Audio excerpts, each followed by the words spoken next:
warahmatullahi wabarakatuh. Selamat malam, salam sejahtera untuk kita semua. Alhamdulillah, pada hari ini kita masih diberikan kesehatan dan waktu luang untuk belajar bersama. Semoga apa yang kita lakukan pada malam ini bernilai ibadah dan mendapatkan pahala untuk kita semua. Amin. Amin. Untuk memperlancar kegiatan kita, marilah kita berdoa menurut agama dan kepercayaannya masing-masing. Berdoa dimulai.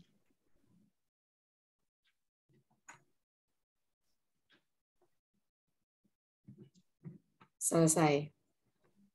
Malam ini kita akan belajar bahasa Indonesia dan nanti akan disampaikan oleh Ibu Dewi Permani Suci. Ibu Dewi, dipersilahkan. Ya, makasih Bu Tiwi. Assalamualaikum warahmatullahi wabarakatuh. Waalaikumsalam. Selamat malam Bapak Ibu. Malam juga Ibu. Malam Ibu. Ya, hari ini kita sampai pada materi bahasa Indonesia ya. Bersama saya kita belajar bersama, sharing ilmu, pengetahuan bahasa Indonesia. Temanya pemerolehan pengetahuan berbahasa. Perkembangan pemerolehan berbahasa anak. Tadi mungkin ada kesalahan untuk pengisian G-form-nya. Di situ poinnya 1 ya, belum diedit. Jadi Bapak Ibu kalau misalnya betul berapa ya tadi? 15 dari 25 gitu kan tadi skornya. Nah, itu harusnya kan ada 20 soal. Satu soalnya poinnya 5. Tapi saya lupa nggak ngedit poinnya tadi. Tapi nanti Bapak Ibu bisa coba lagi setelah materi ini ya. Baik Ibu. Ya, Bapak saya izin share screen dulu.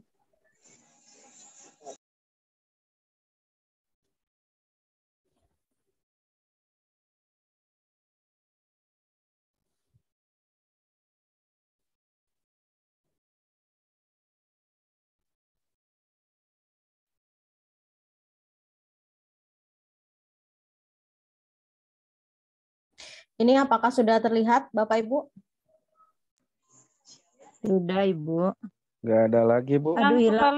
Hilang Bu. Lagi Bu. Tidak ada Bu. Ya, sebentar. Tidak ada Bu, belum Bu. Ini? Nah, Sudah. ada Bu. Baru ada. Terlalu kecil tulisannya Bapak Ibu? Ya, Iya. Biar sedikit Bu. Lagi Bu. Nah, ini hakikat pemerolehan bahasa. Cukup ya. Itu Bu navigasinya Bu. Nah, begitu Bu navigasinya di close lagi Bu. Nah, begitu Bu. Ini ya Pak. Iya Bu. Sip. Bagus Bu, sudah.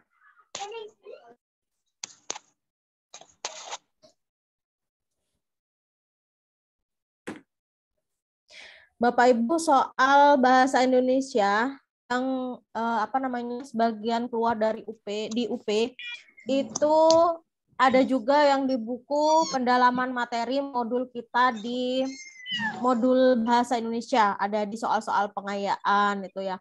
Karena mungkin saya kemarin tidak membaca seluruhnya gitu ya, modul-modul itu matematika, bahasa, kemudian ada modul IPA, IPS. Nah, ternyata di situ juga ada materi yang keluar di UP gitu. Apalagi ini tentang teks itu kalau bahasa, pembagian teks, eksplanasi, kemudian eksposisi, bagian-bagian teks itu, ada orientasi, kemudian ada koda yang seperti itu ternyata ada di soal di modul-modul itu, modul UP kita di soal pengayaan.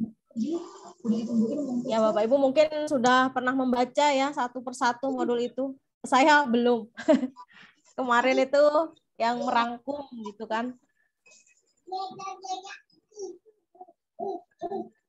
Masih ada modulnya Bapak Ibu yang UP? Masih Bu. Masih bagus Bu. Ada di buku. Nggak dibuka-buka Bu. Nggak dibuka. Ya sama aja.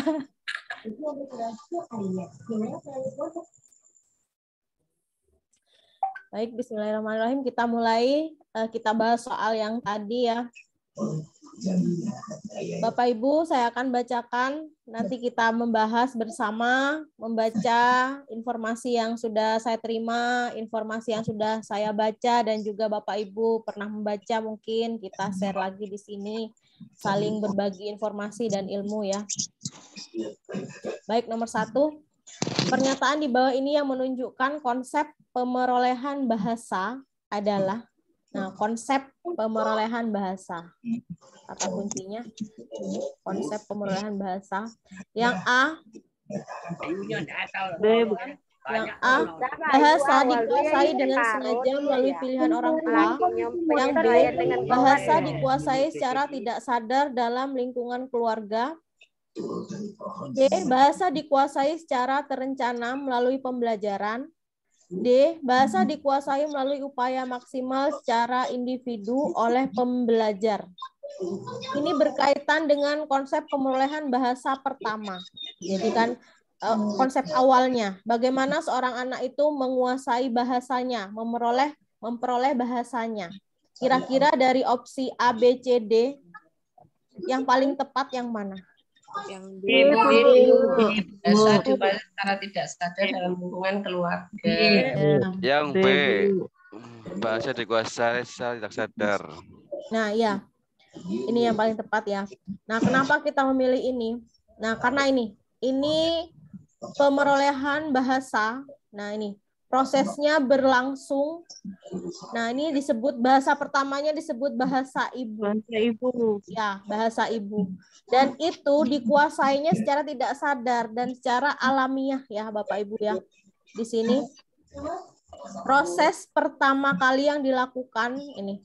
Pemerolehan bahasa diartikan sebagai suatu proses yang pertama kali dilakukan oleh seorang untuk mendapatkan bahasa sesuai potensi kognitifnya yang dimiliki dengan didasari atas ujaran yang diterima secara alamiah. Nah ya, ini secara alamiah. Dia sudah lahir, sejak lahir sudah mendapatkan ini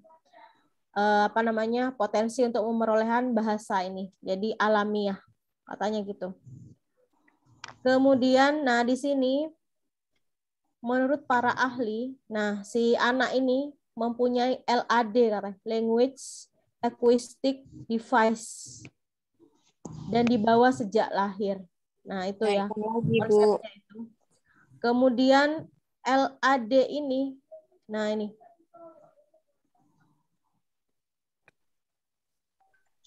khusus menguasai bahasa ibu. Gambarnya tidak kelihatan, Ibu. Kenapa, Ibu? Gambarnya tidak ada. Nggak ada tuh. Screen-nya nggak ada. Nggak ada, Ibu. Screen-nya. Bentar. Hilang.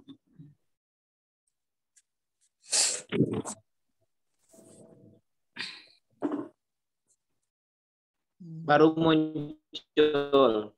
Baru muncul. Nah, ini muncul, Bu. Ini muncul. Ini baru muncul. Ya, maaf Bapak Ibu, mungkin gangguan sinyal ya di sini. Iya, sinyalnya Bu mungkin. Iya. Di daerah Bapak Ibu gimana suara saya? Jelas? Alhamdulillah Jelas, saya jelas sekali Bu. Jelas sekali, Bu. Ini ya, layar saya. Lancar Bu di sini Bu. Wifi-nya lancar. Benar, Bu. Pak Ari. Sangat jelas, Bu. Ya gimana, Bu? Di situ gimana cuacanya, cerah? Alhamdulillah di Brebes aman, Bu, cerah dan sangat jelas, Bu. Iya, makasih Pak Ari. Oke, Bu, sama-sama. Pak Ari Brebesnya mana Pak? Pak Ari di Brebes ya? Brebes, Bu. Brebesnya larangan, Pak. Koncone Pak Rusnoto itu. Oh, temannya Pak Betul, Rusnoto. betul. Temannya Pak Rusnoto. Satu angkatan, Bu, sama Pak Rusnoto. Angkatan satu Ya, dari LPTK mana, Bapak? Bu, Unima. Iya betul, LPTK. saya temannya Pak Rusnoto. Iya betul, Pak Rusnoto. Ketua kelas yang nggak lulus ya, Bu ya. Iya betul. Pak Rusnoto berarti Al-Muslim juga, Mbak? Loh iyalah, orang satu grup tahun ya. Ketua kelas tapi nggak lulus ya, Bu. Sama. Iya, sama sama Pak Rudi itu. Sama ketua kelas saya juga nggak lulus. Pak Basis gimana Pak Basis Bu? Barusan katanya screen-nya nggak muncul Bu. Sudah Pak Pak, sudah Basis muncul gimana? Bapak. Sudah Basis. muncul Pak Basis ya. Ya sudah Bapak. Oke Pak. Ya, kita lanjutkan ya. Itu ya tentang pemerolehan bahasa pertama. Jadi secara naluri alamiah. Jadi tidak sadar, ini konsepnya tadi. Bahasa dikuasai secara tidak sadar dalam lingkungan keluarga. Ini untuk bahasa pertama atau bahasa ibunya. Lalu selanjutnya bahasa keduanya baru dia akan mempelajarinya. Gitu. Melalui proses pembelajaran, itu bahasa keduanya. Bisa di sekolah, di lingkungan. Nah, ini perbedaan konsep pemerolehan bahasa dengan pembelajaran bahasa. Nah, perbedaannya ya ditanyakan. Perbedaan pemerolehan bahasa dengan pembelajaran bahasa. Apa bedanya? Kira-kira dari 4 opsi ini, saya bacakan opsinya. Yang A, pemerolehan bahasa dilakukan secara sadar dan formal, sedangkan pembelajaran bahasa tidak sadar dan formal. B, pemerolehan bahasa dilakukan secara sadar dan formal, sedangkan pembelajaran bahasa diperoleh secara tidak sadar dan informal. C, pemerolehan bahasa dilakukan secara tidak sadar dan formal, sedangkan pembelajaran bahasa dilakukan secara sadar dan formal, non-formal. D, pemerolehan bahasa dilakukan secara tidak sadar dan informal, sedangkan pembelajaran bahasa diperoleh secara sadar dan bersifat formal. D, Bu. D, Bu. Berhubungan dengan nomor 1 yang tadi kita bicarakan. Nah, ini ya. Tidak sadar. Pemerolehan bahasa, ini berkaitan dengan bahasa ibunya. Bahasa ibu. Nah, kalau pembelajaran bahasa, itu bahasa keduanya. Setelah bahasa ibu diperoleh, baru dia akan belajar memperoleh bahasa selanjutnya. Atau istilahnya disebut bahasa kedua. Gitu. Menurut Pak Ahli sih gitu. Namanya bahasa kedua. Gitu ya Bapak Ibu ya. Kalau bahasa ibu, bahasa pertama, itu dilakukan secara tidak sadar seperti nomor 1 tadi, karena ini masih berkaitan. Kemudian pembelajaran bahasa atau disebut bahasa kedua itu secara sadar dan bersifat formal dan akan dipelajari anak lebih lanjut. Gitu. Gimana Pak Ari? Ya siap Bu, paham Bu. Pak Wayan hadir? Hadir Bu. Number 1 Pak Wayan. Ya. Nomor 3, ada yang bisa membantu saya? Yuk Pak Wayan, boleh baca Pak Wayan? Sebuah benda berbentuk. Boleh dinaikkan lagi Mbak, screen-nya Mbak. Sebuah benda berbentuk. Nggak kelihatan ya. Sebuah benda berbentuk bundar, berisi udara, terbuat dari kulit, dapat ditendang atau dipukul oleh masyarakat bebas, oleh masyarakat bahasa disebut bola. Pernyataan tersebut menunjukkan bahasa sebagai sistem tanda, sebagai sistem tanda yang berfungsi sebagai alat komunikasi verbal yang disepakati. Hal di atas termasuk dalam aliran A, transformasional, B, tradisional, T, strukturalis, D, humanistik. Jawabannya kayaknya strukturalis, Bu. Karena dia terstruktur. Ya, coba kita kenali masing-masing aliran ini ya. Memang dalam pemerolehan bahasa ada 4 aliran yang dipahami oleh beberapa ahli, disepakati. Di situ ada transformasional, ada tradisional, kemudian strukturalis, ada humanistik. Nah, pengertian masing-masingnya. Nah, ini. Tradisional itu menganalisis bahwa bahasa berdasarkan filsafat dan semantik. Aliran tradisional ini juga berdasarkan pemikiran secara filosofis. Nah, kalau struktural, bahasa berdasarkan struktur dan ciri-ciri formal yang ada di dalam bahasa itu sendiri. Kalau humanistik, memanusiakan manusia, di mana seorang individu dapat menggali kemampuannya sendiri untuk diterapkan dalam lingkungannya. Nah, kalau transformasional, aliran yang menentang bahwa bahasa diperoleh dari kebiasaan. Nah, dari sini kita juga tidak akan memilih transformasional. Kenapa? Karena transformasi itu malah menentang dari kebiasaan. Jadi dia menentang kebiasaan. Jadi tiba-tiba aja pemerolehan bahasanya itu secara tiba-tiba, karena kata transformasi ini tidak ada kebiasaan. Padahal di sini konteksnya karena di sini ada kebiasaan melihat bahwa benda itu bundar, terbuat dari kulit, itu kan dari penglihatan kita, dari terbiasa, gitu kan ya. Berarti kita tidak akan memilih yang transformasional ya.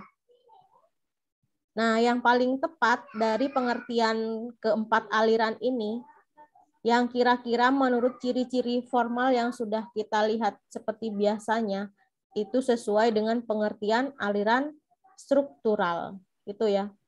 Jadi yang lebih tepat, benar tadi kata Pak Wayan, strukturalis. Nah, ini.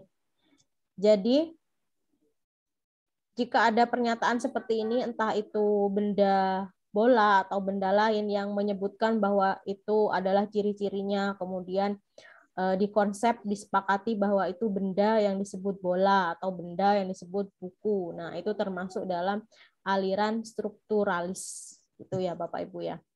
Sesuai yang saya baca dan Bapak Ibu sudah baca tadi pengertian strukturalis. Bu. Ya, Ibu. Kalau di setiap pembahasan ada contohnya, bisa nggak Bu minta? Itu kan cuma nggak ada contohnya gitu. Jadi kita biar lebih paham lagi. Oh, gitu ya. Misalnya pembahasan aliran tradisional tuh bla bla bla, nah terus contohnya kayak gimana gitu. Oh ya, nanti saya tambahin di sini contohnya ya Ibu. Nah, di sini ya. Gini ya nanti ya. Saya tambahin nanti. Iya, nanti kalau setelah beres ini aja Bu, nanti di-share gitu. Iya, ya, terima kasih kasih Bu. Iya, terima kasih. Kita lanjutkan. Lanjut, ya, Bu. Nomor 4. Ya, nomor 4. Nomor 4. Seorang ibu memuji anaknya yang berusaha menirukan kata-kata darinya. Nah, si ibu ini memuji. Anak itu merasa senang. Dia menunjukkan bahwa dia senang terhadap pujian sang ibu. Sehingga bersemangat untuk menirukan kata-kata yang lain. Peristiwa tersebut sesuai teori apa?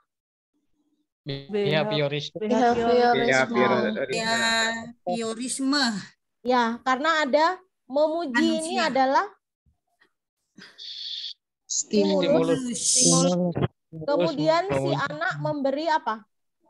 Respon ya. Responnya semangat. Ya. Responnya dia merasa senang, menunjukkan bahwa dia itu senang. Gitu. Karena si ibu memberikan stimulus dengan memuji. Benar nggak? Mana kempundu? Ya, Bu Sri. Iya, betul. Lanjut, Mbak. Oh, lanjut ya. Nah, ini pembahasannya. Apa itu nativisme? Nativisme adalah pandangan bahwa keterampilan atau kemampuan bersifat alamiah dan sudah tertanam dalam otak sejak lahir. Ya, ini nativisme. Bersifat alamiah, katanya gitu. Nah, kalau interaksionisme, pemerolehan bahasa itu hasil interaksi antara kemampuan mental pembelajar dengan lingkungan bahasanya. Jadi ada interaksi. Interaksi kemampuan mentalnya dengan lingkungan di sekitarnya, lingkungan bahasanya. Nah, teori kognitif menjelaskan bahwa bahasa bukanlah suatu ciri alamiah yang terpisah, melainkan salah satu di antara beberapa kemampuan yang digabungkan dengan daya nalar. Jadi ada penggabungan dengan daya nalar kalau kognitif. Kemampuan berpikirnya. Itu intinya. Ada teori nativisme, interaksionisme, kemudian yang kognitif. Ini ya. Sudah ada di bawahnya rinciannya. Itu sudah jelas kalau tadi itu adalah ada stimulus dan respon, maka yang paling tepat adalah behavior. Saya rasa kalau behavior sudah setiap hari ya kita temui di soal-soal. Sudah hafal Bapak Ibu ya. Melekat. Iya. Nah, ini lagi ada.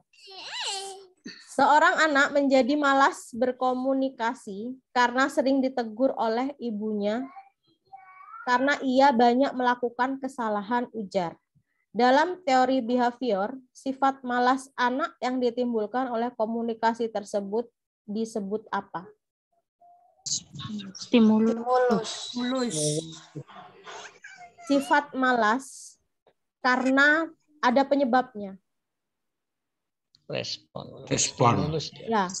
Jadi Stimulus. ditegur ibunya, ibunya menegur. Meskipun kalimatnya di belakang, tapi kan si ibu memberikan stimulus. Memberi stimulus. Apa namanya? Keadaan atau sikon yang menegur. Akhirnya si anak malas. Respon. Ya, kira-kira kalau sebab akibat ya, kalau secara umum sebab akibat stimulus respon. Malas ini kan ditimbulkan setelah ada peneguran. Ya. Gimana Pak Puput? Ini termasuk malas ini termasuk apa? Menurut saya respon. Respon Bu. Respon ya. Sebenarnya respon.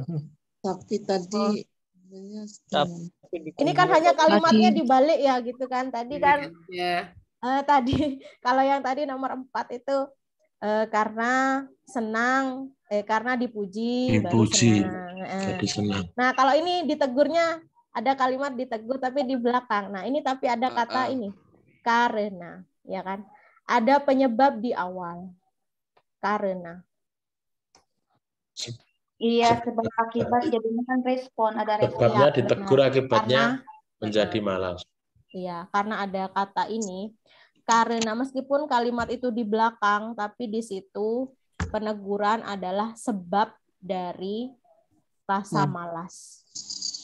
Ya. Jadi kita akan memilih yang tepat ini apa? Rasa malas itu. Respon, Bu. Respon ya. Ya, Bu, respon. Ya. Tapi tadi kayaknya stimulus ya, Bu. Tadi kuncinya stimulus ya, Bu ya? Ya. Yang mana, Bapak? Di soal. Nomor 5, Ibu. Kuncinya stimulus, Ibu. Iya, saya sudah jawab respon, tapi dikunci stimulus, jadi ikut kunci stimulus. Ya. Oh, dikuncinya stimulus, Mbak. Oh, mungkin ini ya. Tadi kunci yang saya buat mungkin iya, Ibu, keliru. Jadi ibunya yang memberikan stimulus ya, Mbak? Ibunya yang memberi stimulus, kemudian yang sifat malas ini adalah respon.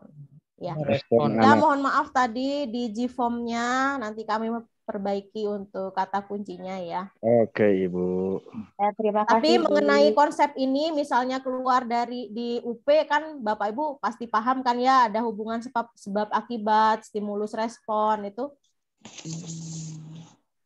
Insya Allah paham. Iya Bu, paham. Cuma tadi kan begitu tes, tiba jawabannya stimulus kayak mana ini pikiran gitu juga. Oh iya Ibu. Memang ya. sengaja dibuat Bu biar ada respon.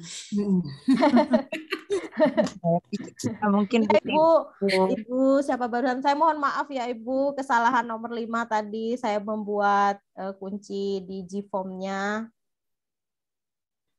Nggak apa-apa Bu, namanya manusia. Sengaja Bu. Ya. Jadi kali ini saya luruskan bahwa rasa malas memang respon dari peneguran karena ada sebab akibat di situ. Itu ya, Ibu mohon maaf. Ya Bu, biar ada respon Bu. Iya, makasih Bu. Semuanya merespon Bu. Iya. Ya, kesimpulannya berarti Bu yang stimulus ini sama dengan penyebab ya Bu ya? Ya, ada rangsangan yang dilakukan di awal gitu kan. Misalnya guru belajar, pembelajaran di sekolah, guru memuji siswa, siswa merasa senang, itu respon. Guru memberi hadiah juga stimulus, siswa senang, itu respon. Jadi ada hubungan sebab akibat yang ditunjukkan secara langsung. Itu Bapak. Siap, Ibu. Ya, Bu, sudah paham. Ya, baik, kita lanjutkan nomor 6. Seorang guru yang berpendirian bahwa binatang hanya bisa sampai pada tahap menirukan sesuatu. Binatang tidak akan pernah bisa berkreasi mencipta kata berupa bahasa. Guru tersebut menganut faham apa? Nah, sesuai aliran tadi ada natif, behavior, interaksi, kognitif. Dia hanya menyadari bahwa si binatang ini hanya sampai pada tahap tertentu gitu. Jadi maksudnya si guru ini menyadari bahwa kemampuan si binatang ini ya hanya itu saja gitu. Artinya dia aliran apa? Sesuai pengertian yang Nativis, Bu. Karena Bersifat alamiah tertanam dalam otak sejak lahir. ya, sesuai pengertian yang tadi ya, Pak.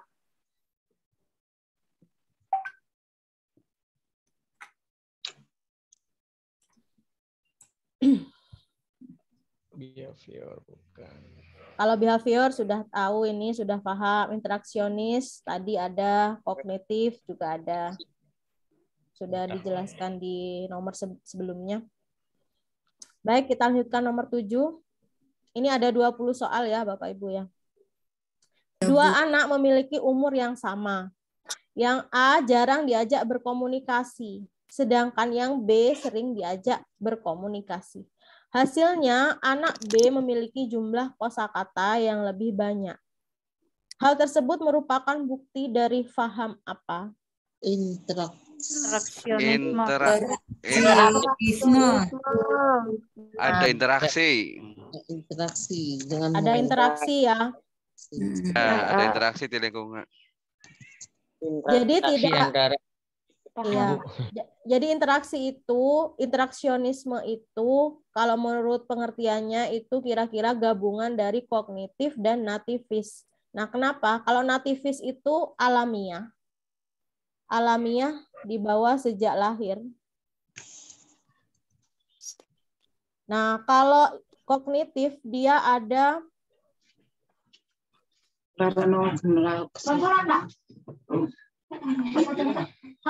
dia ada interaksi atau campur tangan dari daya nalar,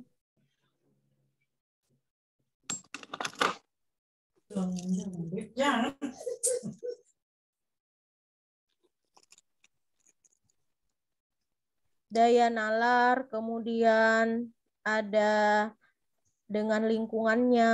Jadi tidak serta-merta hanya kemampuan alamiahnya saja, LAD-nya.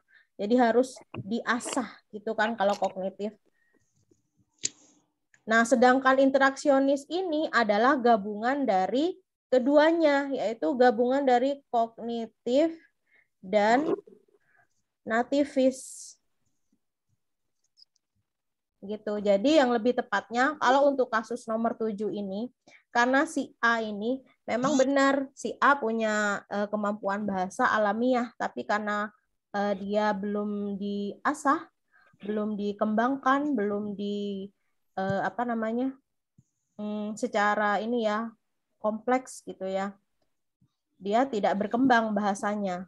Maka dari itu faham ini membuktikan bahwa adanya campuran dari kemampuan alamiah kemudian dipengaruhi oleh lingkungan berbahasanya itu menjadi aliran interaksionisme.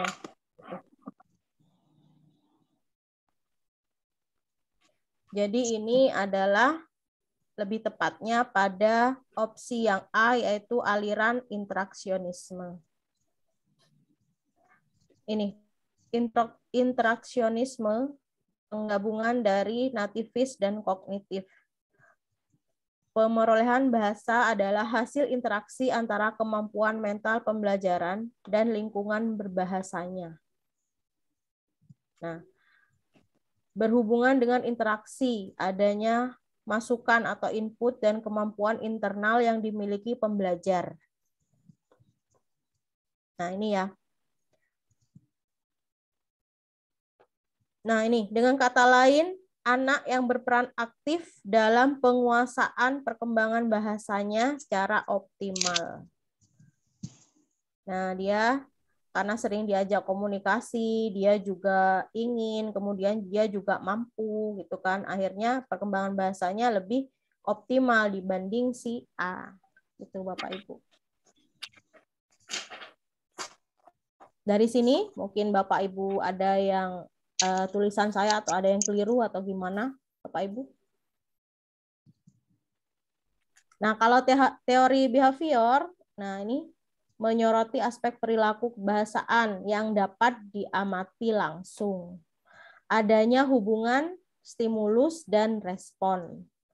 Misalnya sesuatu itu diberi rangsangan, kemudian dia merespon, dan dapat diamati langsung. Nah, itulah konsep dari teori behavior itu. Sama seperti kasus di soal sebelumnya, setelah ibu memuji, maka si anak merasa senang, lalu dengan semangat menirukan kembali. Nah, itu kan perilaku-perilaku yang bisa kita amati langsung dari respon anak tersebut, itu sudah termasuk ini ya, masuk ke teori behavior ya, karena bisa diamati responnya, stimulusnya. Dari kakak ini cuma dulu kan nggak ada. Nah, itu. Mana Bapak Ibu, kita lanjut nomor 8. Lanjut Bu. Lanjut Bu. Oke. Nomor 8 Bu Sri Ulina, saya minta bantuannya. Naikkan ke atas Bu. Ya. Sebenarnya tak gunung buru apa ya? Oh, Pepe. 8. Oke, naikkan Bu.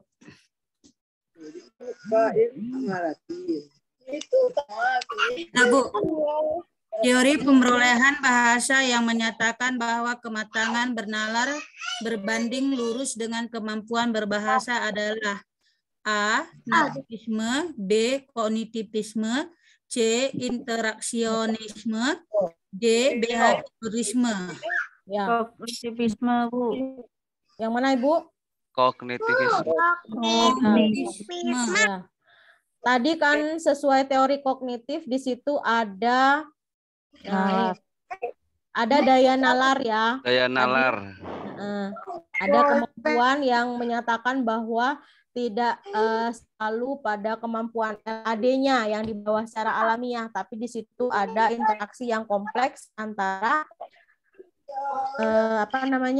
daya nalar dan juga kemampuan yang lainnya.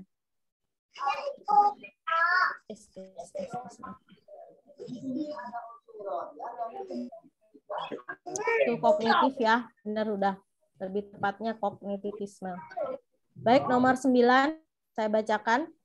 Seorang anak telah berusia 18 bulan, namun ia belum dapat mengucapkan suatu kata secara lengkap saat berkomunikasi. Nah, bayi ya, berusia 18, namun ia belum dapat mengucapkan suatu kata, katanya gitu. Penyebab kondisi anak tersebut kemungkinan adalah, nah kita cari penyebabnya yang mungkin terjadi. Nah, kenapa anak usia 18 bulan itu belum mampu mengucapkan suatu kata secara lengkap. Suatu kata secara lengkap. 18 bulan, hampir 2 tahun ya berarti. Belum nyampe ya, 1 tahun 8 bulan. Kira-kira dari A, B, C, D, yang A karena lingkungan keluarga, yang B karena proses pemerolehan pengetahuan, atau C karena minat komunikasi, atau D ketidaknormalan pada pusat bicara. Ketidaknormalan pada pusat bicara.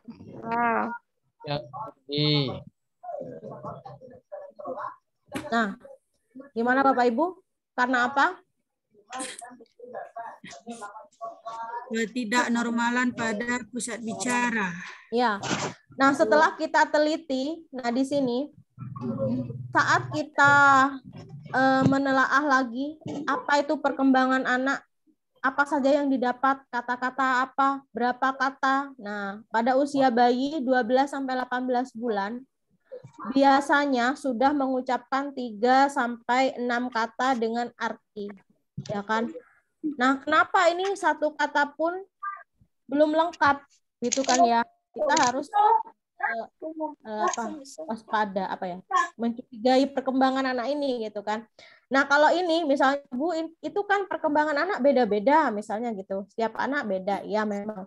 Tapi kan ini sesuai teori, ini adalah gambaran mengenai perkembangan anak yang normal ya Bapak Ibu ya. Usia segini, usia 12 sampai 18 bulan dia sudah 3 sampai 6 kata. Kemudian usia 18 sampai 2 tahun dia bisa berapa kata gitu. Itu berdasarkan ukuran anak yang normal. Beda lagi kalau yang anak tidak normal gitu kan. Makanya jangan sampai membandingkan bahwa di teori itu berdasarkan apa? Itu berdasarkan yang normal. Nah, saat terjadi kegangguan atau kekurangan kata yang diucapkan tidak sesuai standar ini, nah kita harus waspada nih, harus menanyakan ada apa, penyebabnya apa. Nah, kira-kira kalau seperti ini, itu kira-kira kemungkinan yang paling banyak itu adalah ketidaknormalan pada pusat bicara, Bapak Ibu ya. Nah, kenapa? Karena di sini pusat bicara, di sini ada pusat bicara bukan alat ucap ya, beda ya. Pusat bicara itu bagian dari otak manusia yang terletak di otak besar. Nah, jadi itu yang menyebabkan. Kalau alat ucap beda lagi. Alat ucap itu organ pada alat mulut. Ucap ya mulut, kemudian ada ini apa ya, pita suara, tenggorokan ya, itu alat ucap. Tapi kalau pusat bicara pada opsi ini menyatakan bahwa ada pada pusat bicaranya, yaitu pada otak besarnya, bagian otak besar yang berperan pada perkembangan proses bahasa dan kemampuan berbicara. Bukan karena ini gangguan itu apa namanya Bu, itu pusat bicara dikira nanti mulutnya atau apa gitu ya. Tapi di sini yang opsi di sini menyatakan bahwa dia ada gangguan pada pusat bicara. Nah, setelah saya baca tadi pusat bicara itu apa? Wah, ini benar ya, ternyata pusat bicara ada di otak besar. Kemudian dia memang merupakan faktor terpenting yang mempengaruhi proses pemerolehan berbahasa. Pemahaman berbicara juga itu sumbernya, pusatnya. Di masing-masing individu ada pusat berbicara, yaitu di otak besar. Saya membaca itu. Mungkin Bapak Ibu sudah lebih dulu membaca dari saya. Nah, ternyata pusat bicara ya, ada ketidaknormalan pada pusat bicara, lebih tepatnya. Itu informasi tambahan, atau mungkin saya sudah telat informasi ini.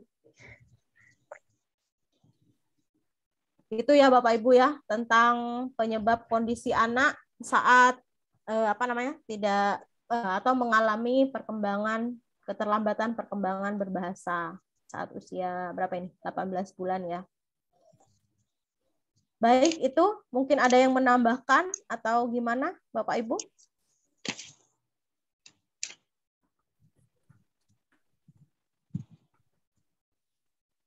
Kita lanjutkan? Lanjut, lepas Bu. Ya, nomor 10 ya. Fase semantik yang ditandai dengan anak dapat membedakan kata dengan sebagai simbol dan juga konsep yang terkandung dalam kata merupakan fase perkembangan penguasaan bahasa pada usia berapa? 7 sampai 11 tahun. 7 sampai 11 tahun, Bu. Iya, karena ini fasenya semantik ya. Semantik. Ini fonologi, sintaksis, semantik. Ini kalau fonologis itu fon itu bunyi bahasa. biasanya itu bunyi-bunyian pada bayi itu, tapi mengandung dia ingin berinteraksi kan dengan kita, gitu kan. Sintaksis tata bahasa dalam suatu kalimat, kemudian semantik makna bahasa. Kemudian ada gramatikal, Bapak Ibu. Gramatikal apa Bapak Ibu? Saya tadi lupa nih. Gramatikal. Tata bahasa ya biasanya. Kalau tata bahasa kalimat itu sintaksis ya. Kalau semantik itu makna, konsep. Kalau gramatikal apa ya? Saya juga lupa ini. Gramatikal. Ini ya, nanti ya. Saya tambahi ya gramatikalnya.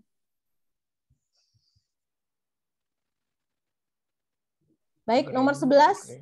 Ibu Nurmailis. Ya, Bu.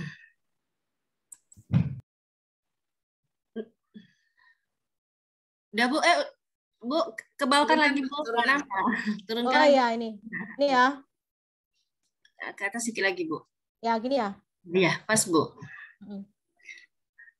Nomor 11. Fase semantik yang ditandai dengan anak-anak mulai menggeneralisasikan makna suatu kata secara berlebihan merupakan fase perkembangan penguasaan bahasa pada rentang A 0 sampai 1,6 tahun, B 1,6 sampai 2,6 tahun, C 2,6 sampai 5 tahun, D 5 sampai 7 tahun. Jawabannya saya A, Bu. Nah, iya. Bapak Ibu, ini adalah fase perkembangan semantik ya. Fase semantik itu ada 4 tahapan. Menurut teori ahli siapa ya tadi saya baca. Itu ada 4 tahap. Nah, di sini ada penyempitan makna. Ini khusus semantik ya Bapak Ibu ya. Khusus semantik. Nah, ini ada penyempitan makna. Kemudian yang B ada medan semantik. Kemudian C ada generalisasi. Coba. Coba di sini. Nah, ini bentar yang B ini saya lupa. Bentar. Ini ada di sebelah. Saya copy dulu.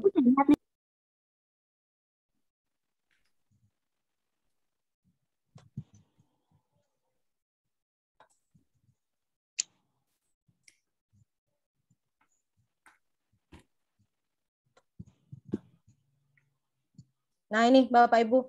Ini khusus pada fase semantik. Kita bagi lagi menjadi 4 tahapan ya. Ada tahap penyempitan makna kata, kemudian ada tahap generalisasi berlebihan, kemudian tahap medan semantik, dan terakhir tahap generalisasi. Nah, masing-masing tahapan ini khusus semantik, itu ada rentang usianya. Nah, di sini tahap penyempitan makna kata usianya 1 sampai 1,6. Nah, ini menganggap satu benda tertentu dicakup oleh satu makna menjadi nama dari benda itu. Misalnya, kata meong hanya untuk kucing yang dipelihara di rumah. Begitu saja untuk guguk, hanya anjing yang ada di rumah. Jadi dia menyempit maknanya. Ini terjadi pada anak usia 1 sampai 1,6. Itu penyempitan makna. Kemudian ada tahap kedua yaitu generalisasi berlebihan. Ini pada usia 1,6 sampai 2,6. Ini mulai mengeneralisasikan makna suatu kata secara berlebihan. Nah, misalnya ini seperti tadi itu yang sudah dicontohkan di tahap penyempitan makna. Tadi yang awalnya menganggap anjing atau guguk dan kucing atau meong adalah semua binatang yang berkaki 4, termasuk kambing dan kerbau. Nah, ini. Kambing dan kerbau. Jadi semua yang dia anggap berkaki 4, yang dia lihat berkaki 4 seperti anjing dan kucingnya, itu termasuk kambing, kerbau, itu sama. Itu contoh dari generalisasi berlebihan. Kemudian ada medan semantik. Ini terjadi pada usia 2,6 sampai 5 tahun. Nah, ini.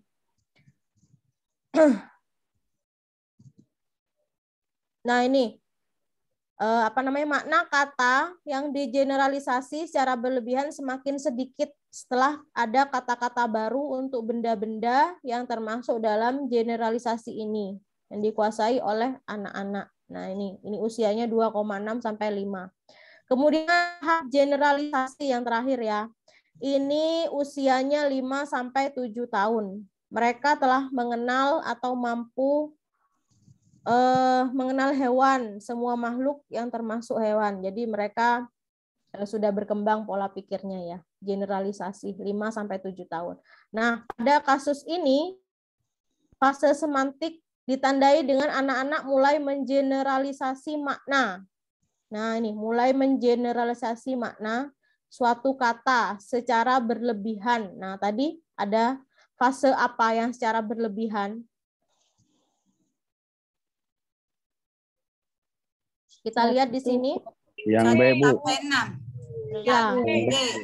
Yang B. Jadi tahap itu adalah tahap 1,6. ya. Tahap generalisasi berlebihan yaitu pada usia 1,6 sampai 2,6 tahun. Itu ya. Ini adalah tahapan fase khusus semantik yang dibedakan lagi menjadi tahapan 4 tahap ini. Itu ya Bapak Ibu ya.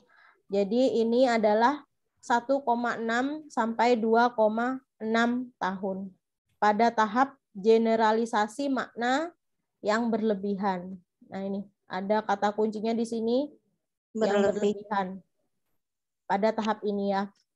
Nanti ada lagi contoh tahap generalisasi, ada tahap medan semantik ada di soal selanjutnya. Nanti Bapak Ibu tinggal memahami saja. Saya pikir bisa lebih mudah karena kita sudah membaca bersama, belajar bersama informasi ini ya. Baik, kita lanjutkan. 12.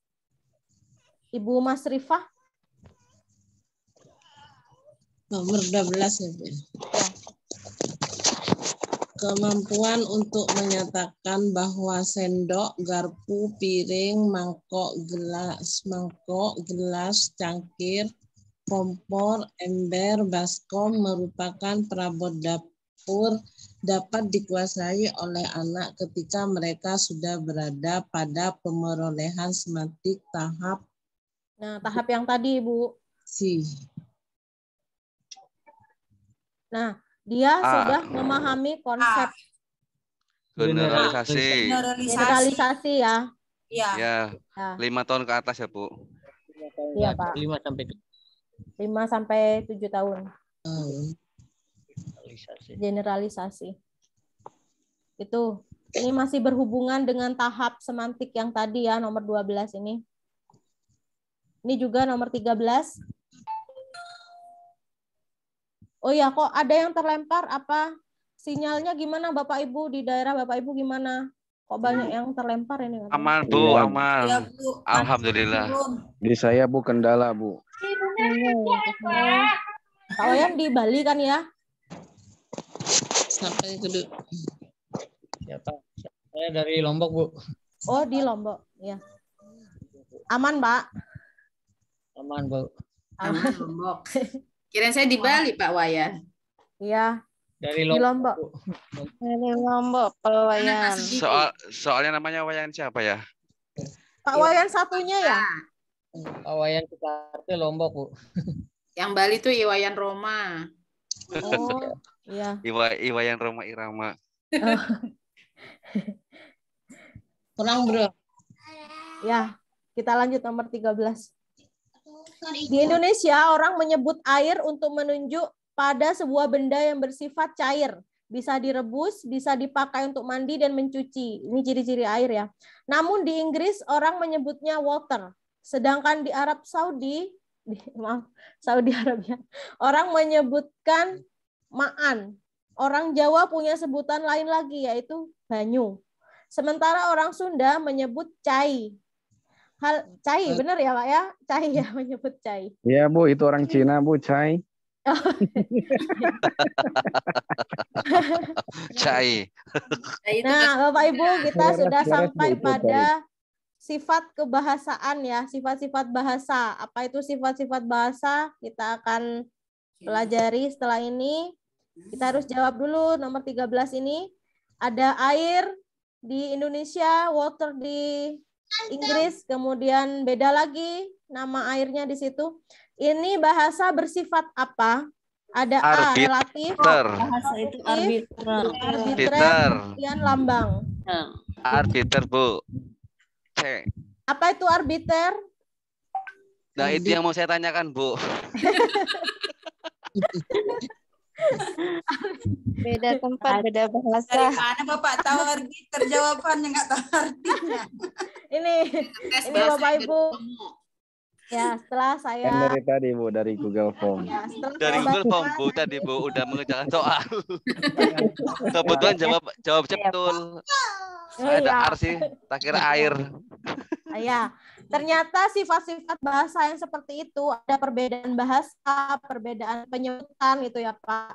Benar arbiter, apa itu? Nah, ini sifat-sifat bahasa ada 4. Yang pertama sebagai satu sistem. Nah, sebagai suatu sistem itu bahasa berpola secara teratur. Jadi nggak bisa dibolak-balik susunannya, Pak. Jadi sistem sudah tertata, terstruktur gitu ya. Pokok menurut sistem gitu loh, Pak, teratur. Ya.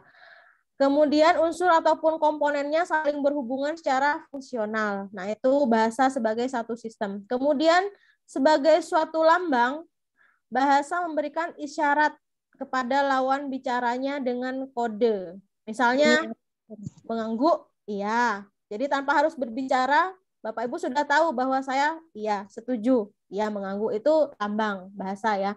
Kemudian sebagai makna, dalam berkomunikasi dengan orang lain harus ada pesan yang ingin disampaikan. Jadi setiap ada komunikasi itu kan pasti ada ini ya, tujuan ingin disampaikan, apa yang ingin disampaikan. Meskipun toh ada percakapan kita yang kadang tidak berfaedah gitu kan ya, hanya sebatas kata-kata. Tapi menurut ini sifat bahasa sebagai memiliki makna atau bermakna.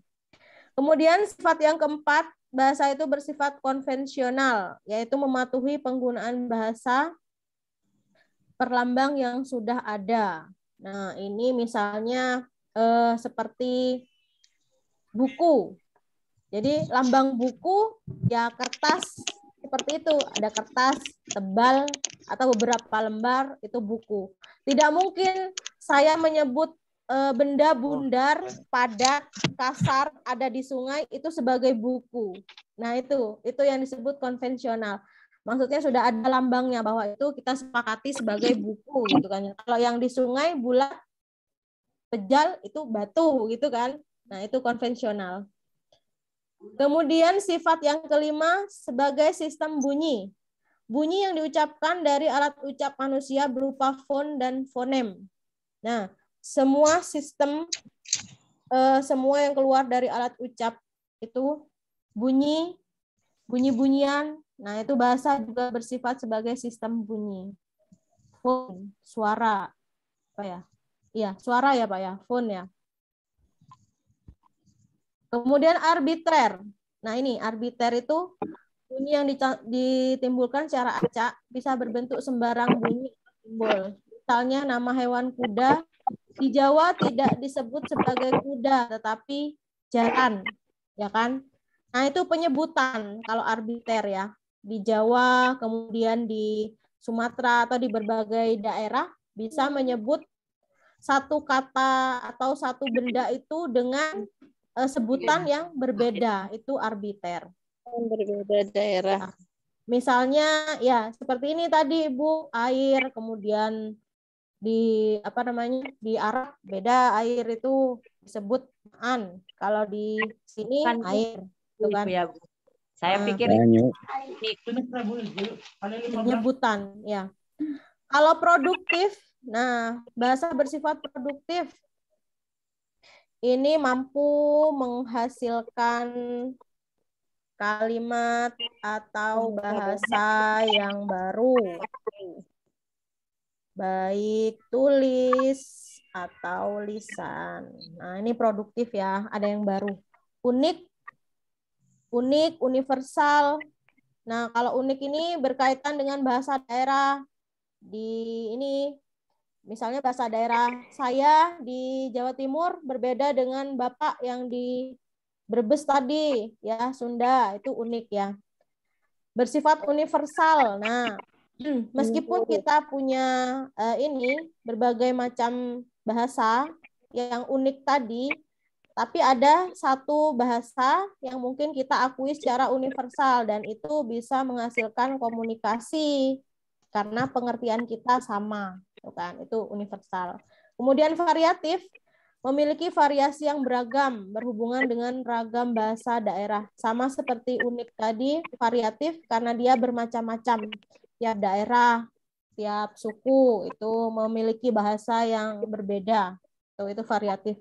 Kemudian yang ke-11, bahasa mempunyai kemampuan mengidentifikasi kelompok sosial. Nah, misalnya logat saya dari Madura, pasti Bapak Ibu sudah bisa mengelompokkan saya, wah Bu Dewi orang Madura gitu kan. Misalnya Bapak siapa tadi Pak Ari Juang, Bapak logatnya gimana? Jadi saya bisa tahu Bapak di kelompok ngapak Bu, ngapak. Ya orang Sunda ya Pak ya, Sunda. Nah, seperti itu sifat-sifat bahasa ya Bapak Ibu ya, ada 11.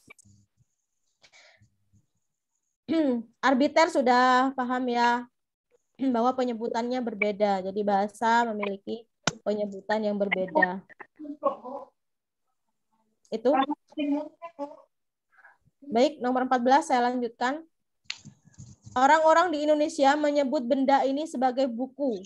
Padahal tidak ada hubungan penalaran antara istilah buku dan rupa benda tersebut.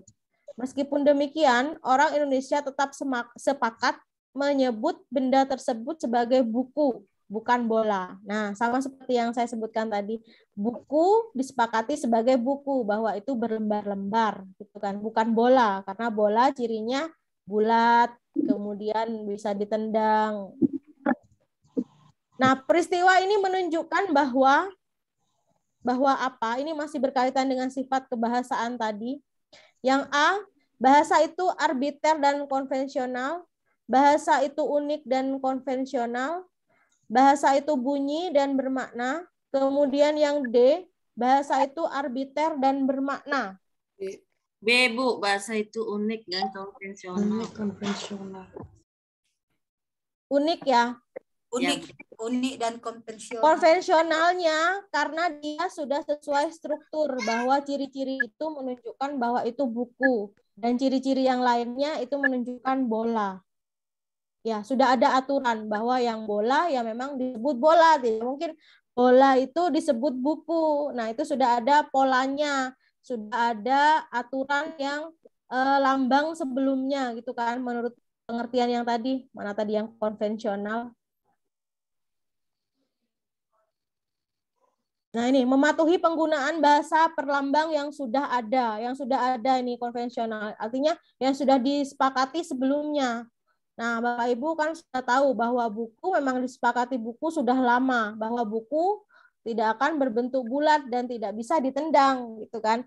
Dan bola juga seperti itu. Bola sudah disepakati lama bahwa bola itu bulat, tidak berlembar-lembar gitu kan. Itu berhubungan dengan sifat yang konvensional. Nah, ini kita pilih yang konvensional dan unik. Kenapa kita tidak pilih arbiter? Nah, kalau arbiter itu kan tadi Bapak Ibu sudah tahu ya pengertian arbiter, bahwa penyebutan yang berbeda di masing-masing daerah, di masing-masing wilayah itu berbeda, itu arbiter. Gimana Bapak Ibu? Ada yang ingin ditambahkan?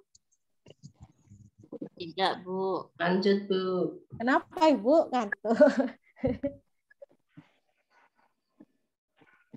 Maaf Bu, saya masih bingung di pengertian bahasa bersifat unik dengan arbiter itu Bu.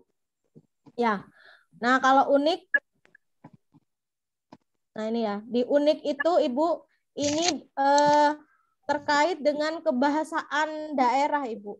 Kebahasa. Saya belum tulis ya. Ya, ini mengacu pada kosakata daerah. Misalnya ada kosakata yang apa ya namanya, dimiliki oleh suatu wilayah dan itu unik dan tidak berlaku secara umum. Maksudnya hanya dimiliki oleh daerah itu. Gitu, Ibu. Contoh di Tegal, nyong itu saya, Bu. Iya, ya seperti itu, Bapak. Di Madura ada saya punya bahasa sendiri. Bapak di Brebes punya bahasa sendiri. Itu unik. Arbiternya itu gimana? Gimana, Ibu? Yang arbiternya. Yang arbiternya itu kan penyebutan satu kata, satu benda yang sama, seperti air tadi, seperti kuda ini. Saya menyebut kuda di Jawa jaran, tapi entah di pulau lain disebut jaran nggak kan? Ada kuda, ada apa gitu kan ya? Atau air, tadi contohnya air di Indonesia kita sebut air, kemudian di Arab kita sebut ma'an katanya gitu. Itu arbiter, Ibu, penyebutan untuk satu kata benda itu bisa berbeda di masing-masing wilayah. Gitu. Tapi kalau unik itu memang ada sendiri. Saya punya dialek sendiri. Dialek kalau unik. Ya, itu bersifat unik. Itu mungkin Ibu punya arti kata sendiri di Brebes, di Sunda, ya kan? Itu unik. Gitu. Itu sebagai kekayaan bahasa. Makasih, Bu. Itu bisa disamakan dengan logat nggak, Ibu? Iya, logat, dialek dan logat. Iya. Dialek ya. dan logat. Logat itu muncul saat kita melakukan ini ya, dialog ya. Iya. Gitu hubungannya. Itu ya Bapak Ibu ya tentang arbiter unik. Kita lanjutkan. Ya, sama-sama Ibu. Ini nomor 15. Bahasa Sunda memiliki fonem vokal EU. Bacanya Iya. Sedangkan bahasa Indonesia tidak memilikinya. Contohnya gimana ini Bapak Ibu? Saya iya. Iya kan? Iya, bahasa Indonesia kan hanya ada iya, bukan iya. Itu iye. ini, Mbak. Gimana?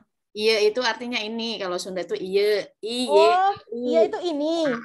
Oh, saya pikir iya. Kalau di iya. Ya. Nah, seperti itu. Nah, fonem ini yang ditanyakan Ibu tadi berupa ini kan, dialek kan? Ya.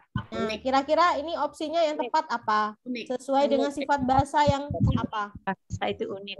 Ya, yang unik ya. Nah, seperti itu Ibu Jadi contohnya. belum tentu di daerah lainnya punya gitu ciri khas ya. Ya, ciri khasnya. Jadi saya baca EU tadi, saya kan belum bisa. Saya baca EU. Padahal apa, Mbak? Ya. Iya, hente. Jadi dia ujungnya tuh pakai ece gitu kan. Ece tuh pakai EU belakangnya. Ya. Kalau di Madura kan ini ria. Iya. Ya, seperti itu Ibu. Jadi ini adalah fonem vokal di Sunda dan itu menyatakan bahwa bahasa bersifat unik. Itu ya. Entah itu di Sumatera, iya itu apa? Iya. Mungkin beda lagi ini. Ini itu apa? Beda ya.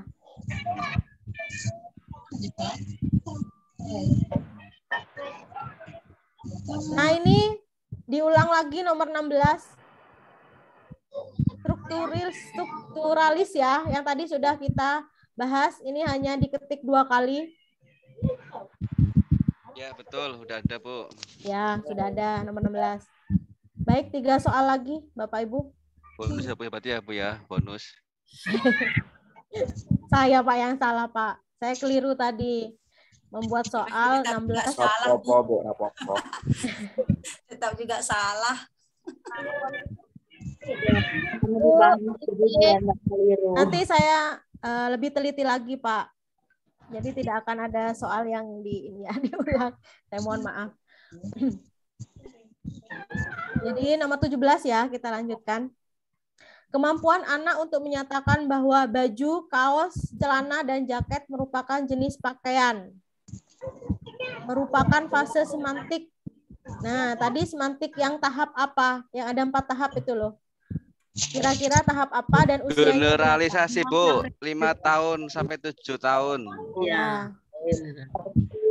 Nah, itu tahap generalisasi. Jadi dia sudah mampu membedakan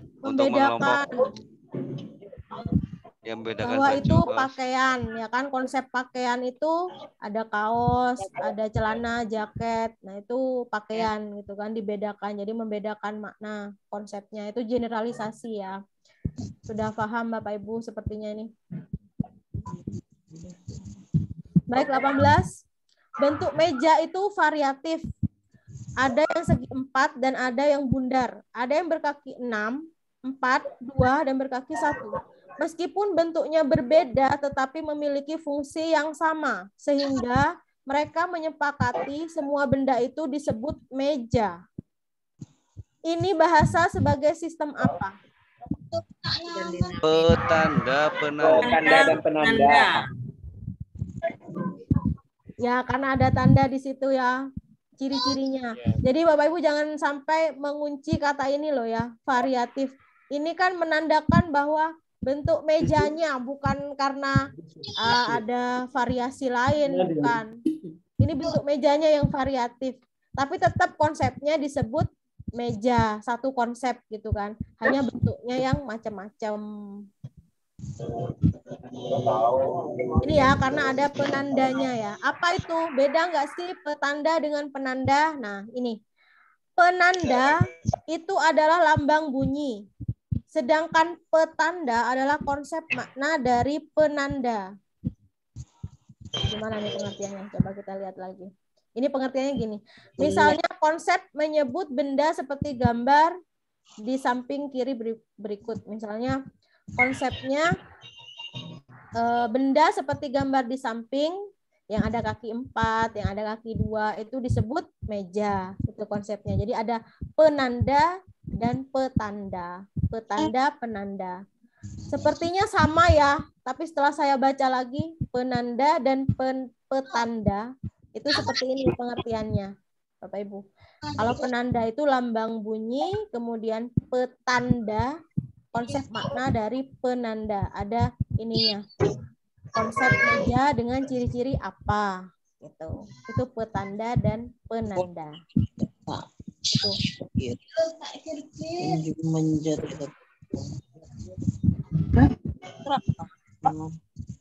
Itu nomor 18 ya. Kita lanjut nomor 19. Nah, ini. Susunan kalimat apa kabar tidak bisa diubah menjadi kabar apa. Susunannya ya, susunannya. Hal itu membuktikan bahwa bahasa bersifat apa? Karena ini sudah ada ininya ya, Bapak. Strukturnya. Jadi apa? Nggak bisa diubah susunan kalimatnya. Kalau sudah apa kabar, nggak mungkin bisa diubah menjadi kabar apa. Bahasa itu bermakna. Bermakna. Memang pada kata apa kabar itu berbeda makna dengan kabar apa. Kabar apa? Kabar apa. Nah, Dan tapi di sini sistem. ya, tapi di sini kita perhatikan susunan kalimatnya, Bapak. Yang diminta di sini, apakah susunan kalimatnya ini loh? Dia sudah memang kalau maknanya ya memang berbeda nantinya setelah diubah. Tapi pengubahan ini sesuai susunan kalimat, artinya bahasa itu tidak bisa diubah sesuai dibolak-balik atau apa, karena bahasa itu sudah sesuai dengan sistem. Iya. Jadi jangan terkecoh pada ini maknanya beda, apa kabar? Kabar apa? Itu maknanya sudah berbeda. Tapi yang di sini yang diminta adalah apakah boleh? Apakah sama susunan kalimatnya jika kita ubah gitu kan, awalnya diubah. Karena memang bahasa itu bersifat bahasa itu sebuah sistem. Jadi sistemnya, susunan kalimatnya terstruktur. Itu ya Bapak Ibu ya. Kuncinya mengubah strukturnya aja, kita harus mengubah maknanya juga berarti gitu maksudnya. Iya, Bu, ya, Bu, paham, Bu. Ya, itu ya Pak Arya. Yeah. Nah, ini sebuah sistem tersusun secara teratur dan berpola. Nah, kalau makna, nah ini makna ada lagi. Ada makna leksikal, gramatikal, kontekstual, ada referensial, non-referensial, itu berdasarkan makna. Baik, yang terakhir, Bapak Ibu. Unsur bahasa itu terbatas, tetapi dengan unsur terbatas itu dapat dibuat satuan bahasa yang tidak terbatas, walaupun bersifat relatif sesuai dengan sistem yang berlaku dalam bahasa itu. Dibuat suatu bahasa. Contohnya dari huruf P, A, L, U dapat dibentuk kata palu, lupa, pula. Jadi ada kata baru yang terbentuk. Nah, ini sifatnya bersifat apa? Kalau ada pembuatan makna kata baru. Bervariasi. Produktif. Produktif ya, Bu. Ya. Ya, sudah paham ya Bapak Ibu. Nah, ini sifat bahasa sebagai produktif, nah ini memiliki banyak arti dan makna jika digabungkan dengan bahasa yang lain. Bahasa memiliki kekayaan. Nah, ini bahasa yang produktif dibutuhkan seni menulis, mengutarakan imajinasi, mengembangkan penulisannya. Nah, itu namanya bersifat produktif ya. Mudah ya memahaminya, membedakannya, contoh-contohnya juga. Nanti Ibu, Bapak Ibu bisa membaca kembali di pembahasan ini. Kalau misalkan dia tahu kamu itu salah. Itu bahasa Indonesia malam ini, hakikat pemerolehan dan sifat-sifat bahasa. Saya stop ya screen-nya.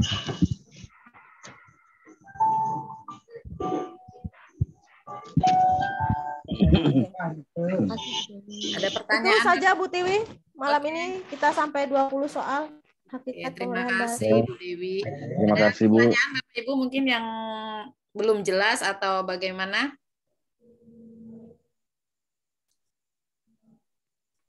Jelas, Bu. Alhamdulillah. Mudah-mudahan materi yang disampaikan hari ini bisa kita pahami semua ya. Amin. Amin ya Allah. Amin. Nah, mudah-mudahan juga usaha yang sudah kita lakukan bisa membuahkan hasil yang manis, kelulusan Amin ya bersama. Allah. Amin. Ya. Oke, marilah kita ucapkan hamdalah bersama. Alhamdulillahirabbil alamin. Terima kasih semuanya Bapak dan Ibu. Selamat malam. Assalamualaikum warahmatullahi wabarakatuh. Waalaikumsalam warahmatullahi wabarakatuh.